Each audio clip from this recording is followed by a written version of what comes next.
Halo semua, balik lagi di YouTube aku. Ya, kali ini podcast. Kali ini aku sama Miska. Miska, aku mau tahu dong umur kamu berapa sekarang? Umur aku 13 tahun. 13 tahun. Nah, buat kalian yang lupa siapa Miska ini, pasti yang pas tahun-tahun 2000-an lah ya. 2000 berapa ya kira-kira tuh? 13, kamu 2014-15. 2014-15. Nih, kita lihat Miska yang mana sih itu? Cek it out. Maaf, Mancung Gila.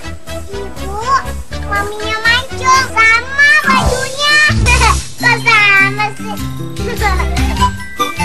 Nah, Miska alias Mancung. Karena waktu itu kamu sinetron terkenalnya Mancung. Mancung. Iya. Ya, sama lah ya kita ya. Nah, yang Mancung itu rambutnya guys ke atas. Karena hidungnya kita sama. Aku mengerti, aku paham. Nah, Miska kan dulu kan main sinetron nih ya. Terus sekarang kamu udah beranjak istilahnya remaja. Sekarang udah umur 13 tahun. Nah, setelah lama tidak tampil di sinetron, emang bener kehidupan Miska berubah total? Iya. Kayak gimana sih berubah totalnya? Sekarang lebih fokus ke sekolah sih. Oh, Iya. sekolah. Sama bantu-bantu mama biasanya. Untuk mama, emang mama kena ngapain? Jualan parfum gitu. Oh, jualan parfum. Iya. Kamu bantuin mama, tapi kamu juga lebih fokus ke sekolah ya? Iya. Tapi kamu ada perasaan yang kayak sedih gak sih dulu dikenal orang banyak terus masuk TV gitu-gitu dan sebagainya? Sedih sih, karena kan udah lama gak syuting juga. Ada kangen gak sih, rasa kangen? Kangen banget. Kangen ya untuk masuk TV-TV lagi ya. Okay. Terus katanya Miska, kalau didengar-dengar nih katanya Miska nih sampai pernah diusir dari kontrakan ya? Dari rumah. Oh, dari rumah. Kenapa gitu? Saya kan sempat ada mau kan cerai sama ayah. Oh. Terus habis itu keluarga ayah ngusir. Terus gimana kamu menanggapi ini semua? Ya dulu kan masih kecil jadi kayak nggak ngerti gitu. Nggak ngerti gimana harus menghadapinya. Kamu sayang sama mama papa? Sayang. Sayang ya. Apa yang kamu kangenin sih dari mereka dulu, maksudnya masuk TV terus habis itu disupport kan sama mama papa? Iya. Kangen gak sih rasa-rasa masa-masa itu? Kangen syuting. Tapi pas itu semua gak apa-apa. It's okay, gak apa-apa. Oke, ini gak apa-apa, jangan. Oke Miska, terus setelah jarang tampil di TV nih, Miska katanya pernah berjualan keliling ya? Iya, jualan di sekolah. Wah, banyak yang beli? Banyak ya? Teman-teman juga banyak yang support? Ada yang support, ada enggak. Ada yang enggak? Sempet kayak dibully juga. Dibully? Terus? Kayak dikatain, artis kok ngontrak, artis kok jualan gitu. Terus gimana kamu menanggapi itu semua? Kata mama, diemin aja orang kayak gitu, sabar gitu. Sedih ya. Tapi harus tetap kuat gitu. Tapi mereka tetap masih berulah kah?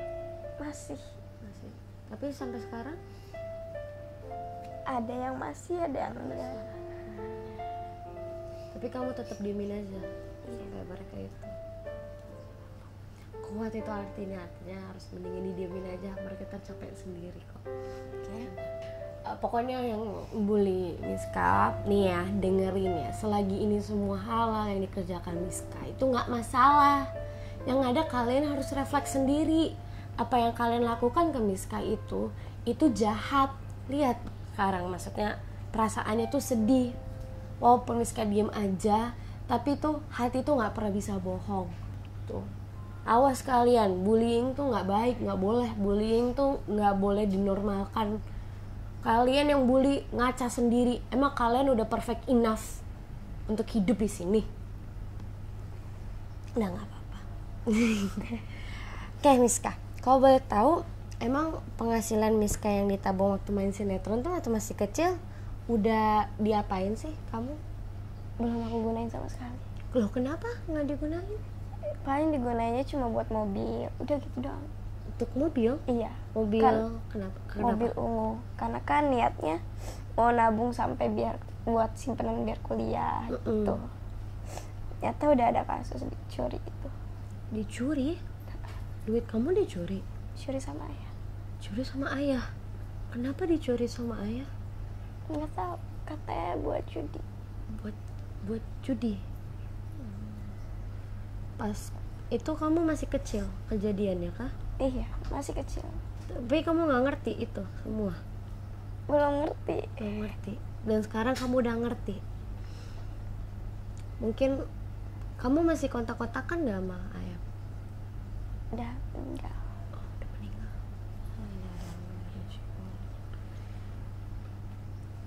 Kamu walaupun apa yang ayah lakukan itu jahat, kamu masih sayang nggak sih?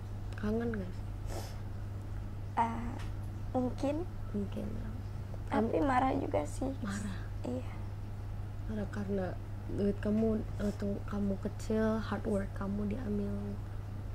Apa sih yang kamu sesali waktu masih kecil? Kan waktu masih kecil kan ya nggak ngerti ya. Tapi mungkin kan sekarang kamu udah besar udah ngerti. Mungkin waktu masih ada perasaan kayak apa gitu dari diri kamu sendiri waktu masih kecil. Seandainya waktu kamu kecil kamu bisa ngomong atau menyampaikan mungkin.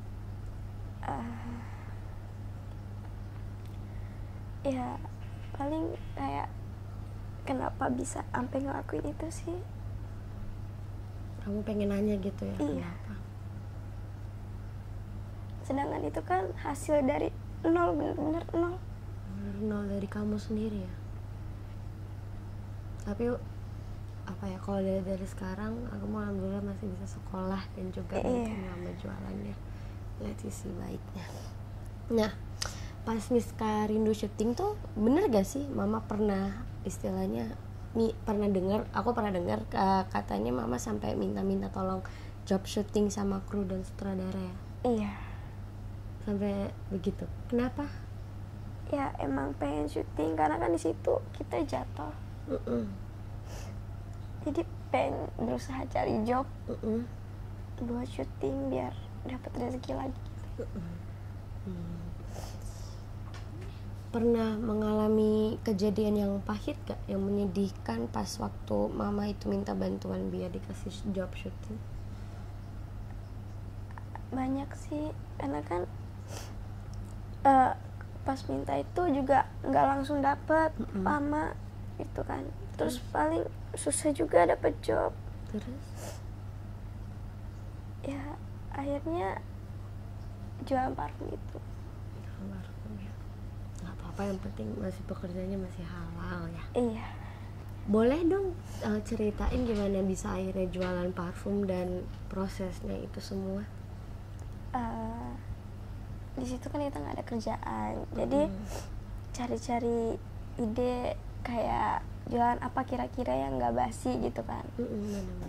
Akhirnya kepikiran jualan parfum itu. Jualan parfum. Boleh tahu gak di mana? Kita jualnya keliling. Oh, keliling Dari mulut ke mulut.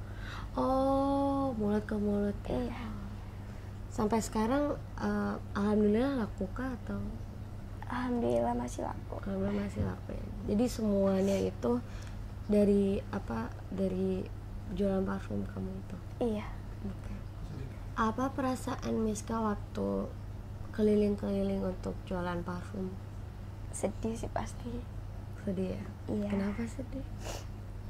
Ya dulu kan syuting, ini sekarang malah jualan gitu kan. Gak apa-apa. Nah, katanya Miska juga pernah mengalami kejadian yang tidak menyenangkan, itu sampai pinjam ke orang-orang untuk biaya daftar sekolah ya? Iya. Katanya. Bisa tolong ceritain itu? Karena kan di situ aku nemu SMP. Oke. Gak ada rezeki juga gitu kan. Jadi akhirnya ya udah kita berusaha nyari-nyari pinjaman buat daftar sekolah. Nah terus dari Miska tuh sosok perjuangan ibu dalam kehidupan Miska tuh seperti apa sih? Banyak banget sih perjuangan mama. Boleh dong ceritain perjuangan itu apa aja? Awalnya kan yang jadiin aku artis tuh mama yang masuk duluan ke dunia film. Terus kayak selalu jagain aku gitu. Ya sampai sekarang nyari rezeki buat aku.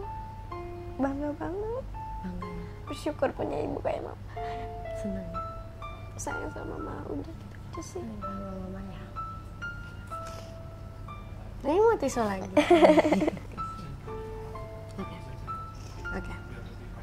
Oke, boleh. Aku panggil mama kamu ya, biar bisa cerita panjang. Ibu, silakan ibu duduk di sini berarti ya. Di sini aku kan? Oh di sini ya. Oke. Ini ibu silakan duduk di sampingnya Miska. Nah, ibu mau nanya nih bu, waktu boleh tolong ceritakan waktu kejadian waktu apa harus minjem duit untuk biaya Miska sekolah, boleh tolong ceritakan? Iya, jadi pas waktu mau pendaftaran sekolah, adik sama Miska itu benar-benar lagi nol kayak gitu. Jadi kita cari-cari pinjaman untuk daftar. Soalnya kan itu juga sekolah swasta kan, jadi harus ada uang baru bisa masuk kayak gitu. Jadi kita nyari-nyari pinjaman, terus sempet pinjem sama tetangga kayak gitu. Tapi dikasih lama. Alhamdulillah, karena dia tahu kalau kita anak yatim gitu kan, dikasih pinjem. Tapi ya sampai sekarang belum bisa ngembaliin kayak gitu. Nah terus ibu kalau boleh tahu udah berapa lama jualan apa parfum keliling?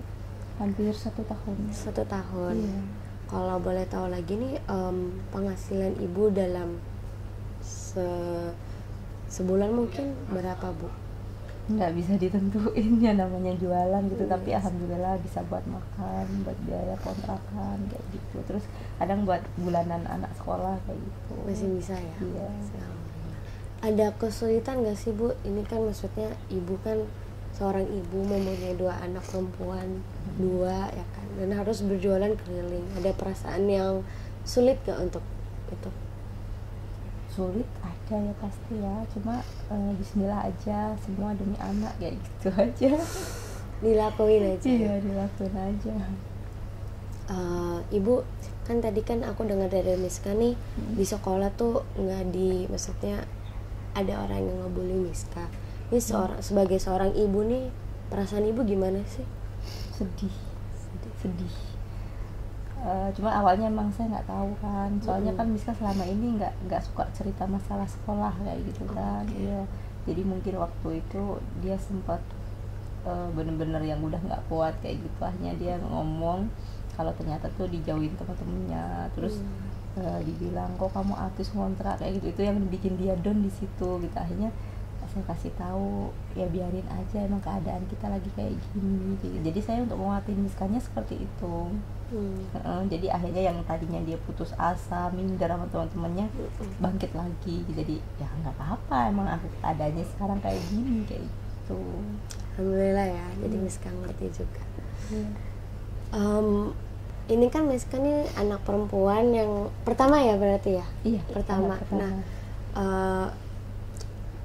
gimana melihat ibu melihat si Miska menjadi anak pertama perempuan yang dulunya syuting dan sebagainya, perjuangannya juga Miska gimana ibu lihat? Bangga ya, dia bisa ngangkat nama keluarga gitu, yang dulu ibaratnya kita bukan siapa-siapa, bisa dikenal orang gitu, keluarga besar kita juga jadi dihormatin orang gitu. Alhamdulillah bangga punya anak seperti dia. Boleh dong bu cerita waktu dulu Miska awal-awal masuk ke sinetron gitu, gimana sih? Jadi nggak sengaja tuh nonton TV kayak gitu kan, terus dia bilang, "Ma, aku mau dong masuk TV kayak gitu." Terus, "Kak, nggak mungkin, kita kan orang nggak punya," gitu kan, nggak mungkin masuk kayak gitu. Akhirnya apa? Kan ada di koran tuh ada iklan syuting gitu kan. Nah, jadi iseng-iseng kirim ituan. biar ikut syuting kayak gitu kan. Akhirnya pas ngelamar diterima, saya ngestras itu 6 bulan. 6 bulan tujuannya cuma pengen tahu syuting itu seperti apa kayak gitu-gitu. Jadi dia bagus nggak untuk anak, perkembangan anak kayak gitu-gitu kan.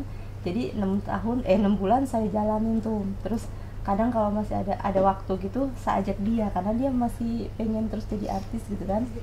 Saya ajak, saya bilang nih syuting tuh kayak gini, berangkat subuh, nanti kamu cuma jalan dari sana ke sana, bayarnya 35.000 kayak gitu. Tapi aku masih mau masuk di TV gitu kan. Jadi tiap hari tuh kalau dia lagi nggak capek, tiap hari saya ajak itu syuting gitu. Jadi dulu kan tinggalnya di Tangerang ya, syuting di Cibubur. Jadi Tangerang Cibubur. Nah kadang kan berangkat subuh, pulang subuh. Betul. Jadi kadang kalau jam 12 malam itu kan udah nggak ada angkot tuh. Jadi kita tidur di emperan. Kalau nggak kita cari musola, kita tidur di musola nungguin subuh kayak gitu. Tuh. Terus pas udah 6 bulan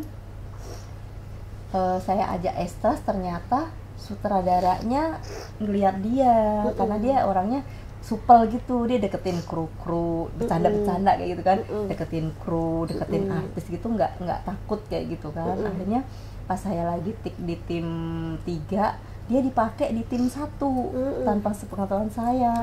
Nah terus pas ditayangin, diedit, produsernya ngeliat, katanya itu bagus nih anak ini nih, udah langsung hubungin, langsung kontrak 2 tahun dulu, 500 episode.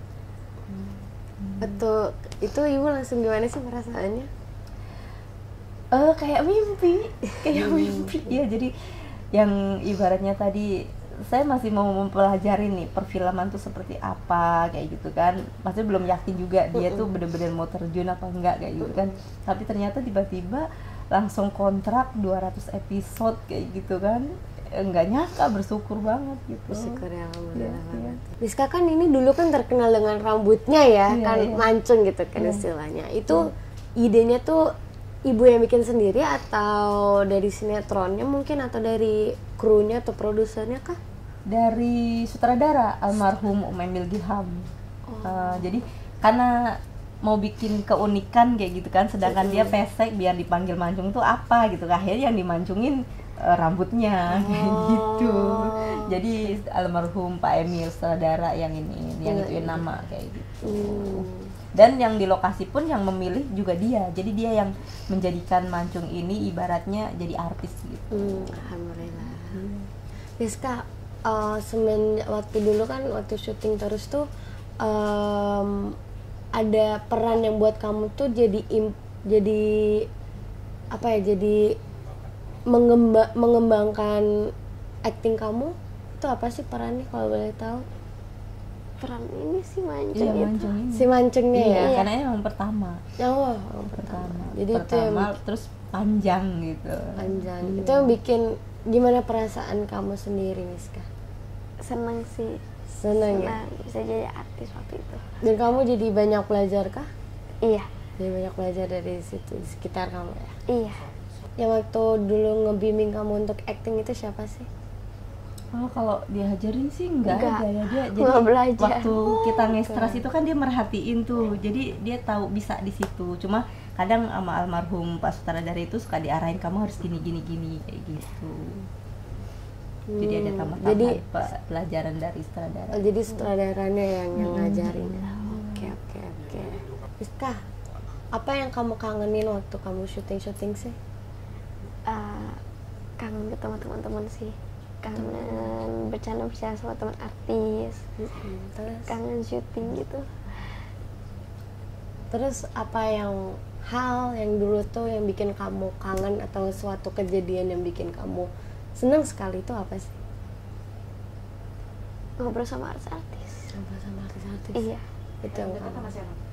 Kalau ngobrol sama artis, ada gak yang paling kamu dekat?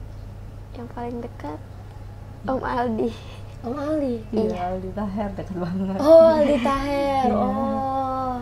Aldi Taher berarti deket sama semua orang ya, ternyata ya. Apa sih yang dikangenin sama Om Aldi Taher semenjak syuting itu? Kangen bercanda-bercanda sih, saya kan Om Aldi ramah gitu. Ramah, suka bercanda sama dia. Suka bercanda ya Iya. sama kamu ya? Kadang kalau di lokasi tidurnya dia maunya tidur di satu bangku sama Om Aldi Taher kayak gitu. Oh ya ampun, Om Ali temennya banyak sekali ternyata ya. Wah keren. Kalau boleh tahu, kamu Miska udah pernah sempat ketemu sama Om Aldi nggak? Udah kemarin saat jatuh itu dia tahu berita kita. Oh. Jadi dia datang ke rumah ngasih sembako kayak gitu. Oh, alhamdulillah. Tahun lalu tuh. Tahun lalu iya, ya? sempat datang ke kontrakan ngasih sembako kayak gitu. Tahun lalu waktu Tante dan Miska lagi jatuh itu tuh ada artis lain nggak sih ngebantu kalian? Ada ini yang apa tuh? Om Samuel Zivin. Ya, itu dia ngajak konten kayak gitu, datang ke kontrakan kayak gitu, kasih bantuan. Terus ada lagi artis siapa ya, cowok siapa ya, lupa aku. Juga lupa. Ada nama. ada satu lagi dia ngajak konten jalan-jalan ke nyenengin Mancung gitu kan, ngajak jalan-jalan ke Dufan kayak gitu. Jadi 3 itu datang ke rumah. Alhamdulillah. Ocit belum, enggak ini ya. Kalau boleh tahu waktu masa waktu jatuh itu perasaan ibu nih gimana sih Bu? Punya 2 anak perempuan nih, ya kan? Sedih yang pasti ya. Apalagi 2 anak perempuan, terus kita juga saat itu nggak ada kerjaan, susah nyari kerjaan gitu kan. Ya berat, bahkan kadang kita makan aja pinjem kayak gitu. Apa yang ibu pengen istilahnya selama ini ada mungkin kan waktu jatuhnya kan ada rasa istilahnya ada rasa yang umpetin gitu kan di hati ibu. Apa yang ibu pengen sampaikan mungkin? Apa yang pengen ibu ceritakan atau keluarkan waktu saat itu?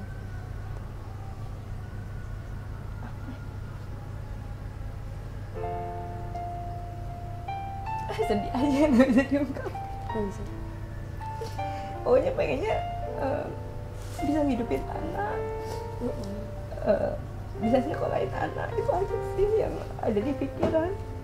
Di pikiran ibu cuma pengen ngebahagiain kedua anak perempuan ibu dan pengen bisa nyekolahin. Semua ibu selalu seperti itu. Ibu pernah nggak sih sampai nggak sangka gitu bahwa duitnya Miska waktu semenjak duit Miska waktu kecil itu dibawa sama almarhum tuh? Nggak nyangka karena kan selama pernikahan kan dia nggak biayain kan, kita yang kerja gitu kan.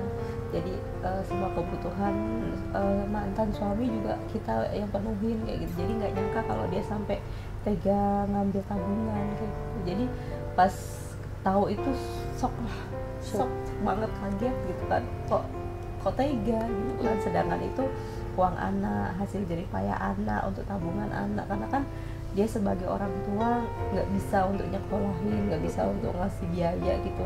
Itu dia udah berusaha sendiri, udah nabung sendiri untuk masa depan dia, kenapa tega diambil gitu. Jadi yang bikin saya menceraikan dia juga di situ, karena apa ya, terlalu tega gitu bagi kita gitu, terlalu tega dia.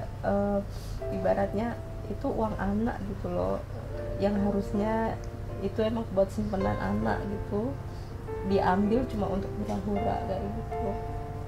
Apa reaksi ibu waktu kejadian itu? Nggak bisa ngomong, karena kan posisi itu saya lagi gendong adiknya dia yang masih bayi itu. Dan saya pas posisinya begini, ruang tamu, pas kejadian itu saya gendong bayi di sebelah sini. Nah meja ini meja kaca gitu, jadi saya cuma minta diberi kekuatan supaya nggak jatuh pingsan aja. Kalau jatuh kan anak pasti jatuh ke meja gitu. Jadi semua rasanya udah lemes semuanya, cuma ya Allah kuatkan saya berdiri, itu doang yang keucap tuh, saking udah shocknya, kaget banget. Bagaimanapun juga mantan itu tetap bapaknya anak-anak kan. Jadi walaupun berat saya mencoba untuk mengikhlaskan. Bahkan waktu kemarin dia meninggal pun walaupun keluarga besarnya tidak ngabarin kita gitu, nggak ngabarin. Jadi ada satu cewek aja yang WA kalau Bapak Mancung meninggal gitu. Cuma di sini saya merasa walaupun anak saya dibuang gitu ibaratnya kayak gitu kan, saya tetap mencari di mana makamnya kayak gitu. Jadi saya sempat mencari makamnya itu 3 hari di rumah sakit sama pihak rumah sakit. 2 hari itu disembunyiin dari ibu, disembunyiin dari saya. Permintaan keluarganya. Akhirnya hari ketiga kami bawa tim wartawan kayak gitu, kita rekod semuanya gitu biar ibaratnya si anak ini biar tahu makam ayahnya kayak gitu kan. Akhirnya kebuka tuh, pihak rumah sakit bagian atas itu administrasi nggak ngasih tahu, tapi wartawan bilang kalau orang meninggal bukannya di ruang jenazah ya tante ya, coba yuk kita ke ruang jenazah. Akhirnya apa, di situ yang jagain bapak-bapak. Jadi dikasih tahu bahwa kalau atas nama ini tuh pas dibawa ke sini meninggal, terus di makaminya ada alamatnya. Akhirnya kita dikasih alamat.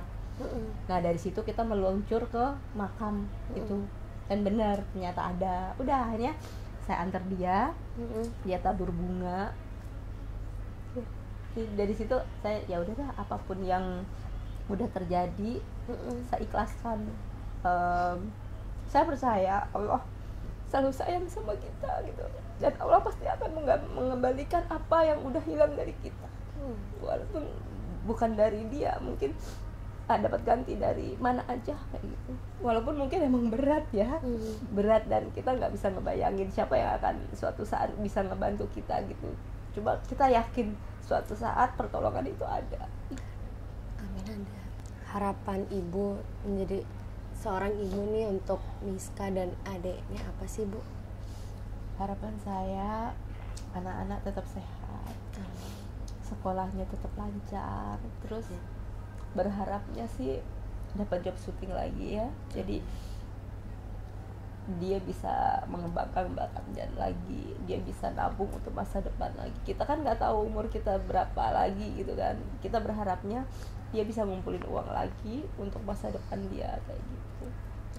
Miska, mungkin ada hal yang mau kamu sampaikan ke ibu? Boleh tatap matanya, mungkin Miska ke ibu, apa yang mau kamu omongin ke ibu?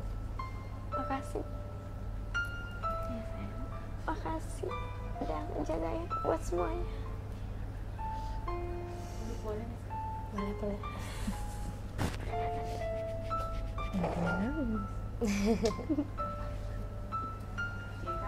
Nah, jadi emang dunia entertainment itu nggak seindah apa yang kalian lihat aja di TV, karena semuanya pasti ada pasangan surutnya, ada naik dan atas seperti roller coaster.